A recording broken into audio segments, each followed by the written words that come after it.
अस्सलाम वालेकुम students, class K4 subject SST class. आज सेकंड टर्म का आपका लेक्चर नंबर 2 है।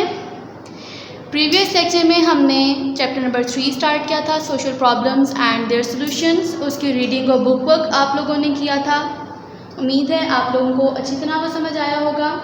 आज के लेक्चर में हम इस चैप्टर के शॉर्ट क्वेश्चंस और लॉन्ग क्वेश्चंस करेंगे, जो आपका कॉपी वर्क है। आप लोग अपनी कॉपीज़ पर ये काम करेंगे। सेकंड टर्म का टैग बनाएंगे सबसे पहले, उसके बाद चैप्टर नेम मेंशन करने के बाद आज का काम अपनी कॉपीज़ पे neat and clean note down करेंगे। पेरेंट्स बच्चों को काम नीट एंड क्लीन करने में काइंडली उनकी हेल्प कीजिए। Now come to our lecture. Page number 22 पर आपका क्वेश्चन नंबर 2 है, answer the following questions briefly. Briefly questions जो हैं आपके शॉर्ट क्वेश्चंस ही होते हैं। यहाँ पे मैंने क्वेश्चंस नहीं लिखे, जस्ट उनके आंसर्स लिखे हैं। क्वेश्चन मैं रीड करके आपको बताऊंगी और साथ साथ उसके आंसर्स आप लोगों को नज़र आ रहे हैं। यहाँ से देख के आप लोग अपनी कॉपीज़ पे नोट डाउन करेंगे। Question number 1 is define a social problem. Social problem क्या होती है उसके बारे में बताना है। An undesirable condition that affects a society is called a social problem. जैसे हमने रीडिंग में पढ़ा था कि ऐसी एक अनचाही सूरत हाल जो हमारे माशरे को मुतासिर करती है, वो माशरती मसला यानी सोशल प्रॉब्लम कहलाती है। Second question is highlight few social problems.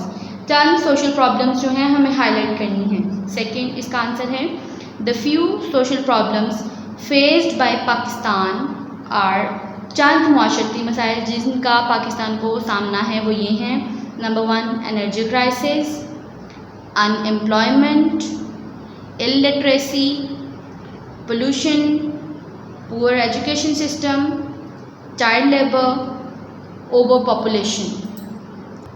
दोबारा सुनिए, energy crisis, unemployment, illiteracy, pollution, poor education system, child labour and over population. Third question है what is the importance of a national curriculum. कौमी निसाब की क्या अहमियत है। आ national curriculum is needed to bring level of uniformity and equality. कौमी निसाब की इस सूरत में ज़रूरत है कि वो मुल्क में यकसानियत और बराबरी के दर्जे को बराबर रखें। क्वेश्चन नंबर 4 है name single solution to the unemployment. बेरोजगारी का एक हल और बताना है, डायरेक्ट हल। There is a direct need to bring modern technology in our country to utilise the available resources. This will provide more job opportunities. कि हमारे मुल्क में जदीद टेक्नोलॉजी को लाने की ज़रूरत है ताकि जो हमें मैसर ज़राए हैं उनको हम सही तौर पर इस्तेमाल करें और इससे जो है हमें नौकरी के मौके भी मुहैया मिलेंगे।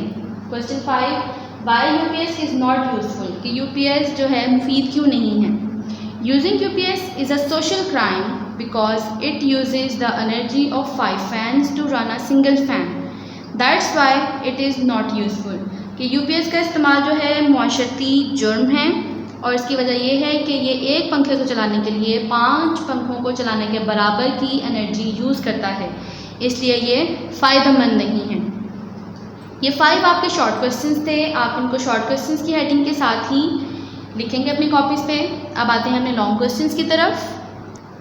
क्वेश्चन नंबर 3 आपके लॉन्ग क्वेश्चंस हैं। इसकी स्टेटमेंट कुछ ऐसे है, answer the following questions in detail. Detailed questions आपके लॉन्ग क्वेश्चंस होती हैं।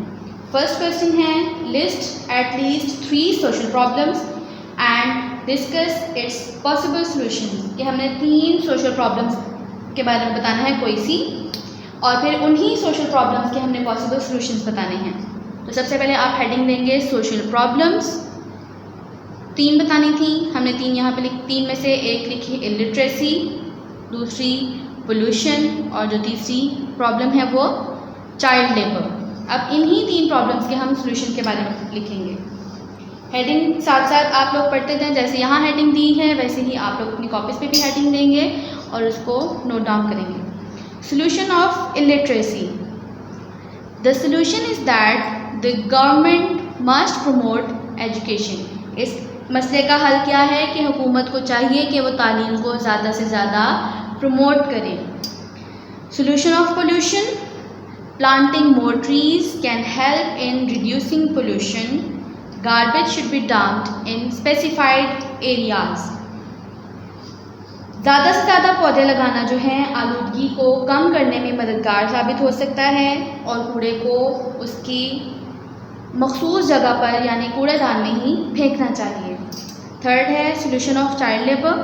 We can overcome child labour by making education compulsory for every child. हम चाइल्ड लेबर पे इस तरह से काबू पा सकते हैं कि हर बच्चे के लिए तालीम के हासिल करने को, तालीम के हसूल को लाजमी करार दे दिया जाए। यहाँ तक आपका फर्स्ट क्वेश्चन का आंसर था। अब सेकंड क्वेश्चन है what do you understand by the word unemployment. कि अनएम्प्लॉयमेंट जो लफ्ज़ है उससे आपको क्या बात समझ में आती है। इसका आंसर है unemployment represents people who have no jobs. बेरोज़गारी ऐसे लोगों को रिप्रेजेंट करती है जिनके पास कोई भी नौकरी नहीं होती है। They have no source of income. उनके पास आमदनी का कोई ज़रिया नहीं होता। The loss of income of an individual also had a bad effect on the whole family. कि किसी एक फ़र्द की आमदनी के कम हो जाने से जो पूरे के पूरे ख़ानदान पर असर पड़ता है, बुरा असर पड़ता है, बुरा तासुर पड़ता है। थर्ड क्वेश्चन है how does energy crisis affects countries economy. बिजली का बहरान जो है मुल्क की मईशत पर किस तरह असरअंदाज होता है, मुल्क की मईशत को किस तरह से मुतासिर करता है ये energy crisis. Energy crisis results in the shut down of industries which is the backbone of the economy of a country. कि वो इस तरह से करती है कि इस एनर्जी क्राइसिस की वजह से जो है इंडस्ट्रीज़ का शट डाउन होता है, इंडस्ट्रीज़ बंद हो जाती हैं और इंडस्ट्रीज़ जो हैं मुल्क की मईशत के लिए रीढ़ की हड्डी की हैसियत रखती हैं, बहुत ज़्यादा अहमियत की हामिल होती हैं और इसके नुकसान से जो है एनर्जी क्राइसिस होता है। Fourth question is what is mean by child labour, how it can be controlled. Child labour से क्या मुराद है और उसको किस तरह से कंट्रोल किया जा सकता है। The work done by the children below 18 years of age is called as child labor. It is the physical work through which they earn some money. We can overcome child labor by making education compulsory for every child. इस एक paragraph में ही हमें बता दिया कि child labour क्या है और उसको कंट्रोल किस तरह करना है। सबसे पहले हमें बताया कि 18 साल से कम उम्र के बच्चे जो काम करते हैं उसको हम चाइल्ड लेबर बोलते हैं। ये एक जिस्मानी काम है जिसके ज़रिए वो बच्चे अपने लिए कुछ रकम कमाते हैं और हम इसको ओवरकम किस तरह कर सकते हैं कि हर बच्चे के लिए तालीम के हासिल करने को, तालीम के हुसूल को लाजमी करार दे दें। Question number 5 write about our education system how it can be improved. अपने यानी हमारे तालीमी निज़ाम के बारे में हमें लिखना है और फिर उसके बारे में बताना है कि इसको इम्प्रूव कैसे किया जा सकता है। सबसे पहले तो एजुकेशन सिस्टम के बारे में लिखते हैं। Our education system has been very poor since the creation of Pakistan. हमारा तालीमी निज़ाम जो है पाकिस्तान के बनने के बाद से ही, उस वक्त से ही जो है बहुत ही खस्ता हाल है। Literacy rate of Pakistan is 58%। Pakistan की शरह ख्वानदगी 58% है विच इज़ नॉट सेटिस्फैक्ट्री, जो तसल्ली बख्श नहीं है। और जो इसका सेकंड पार्ट था how it can be improved, उसके लिए सोल्यूशन है there is a need for an efficient check and balance system. The government needs to bring minimum level of uniformity and equality through implementation of national curricula. कि मुल्क में एक मुकम्मल check and balance system की ज़रूरत है। हुकूमत को चाहिए कि वो कम से कम दर्जे तक जो है मुल्क में यकसानियत और बराबरी के निज़ाम को राइज करें और इसको कौमी निसाब के ज़रिए राइज करने की कोशिश करें। यहाँ तक आज का आपका लेक्चर था। आपका इस लेक्चर के साथ चैप्टर कंप्लीट हुआ है। दोबारा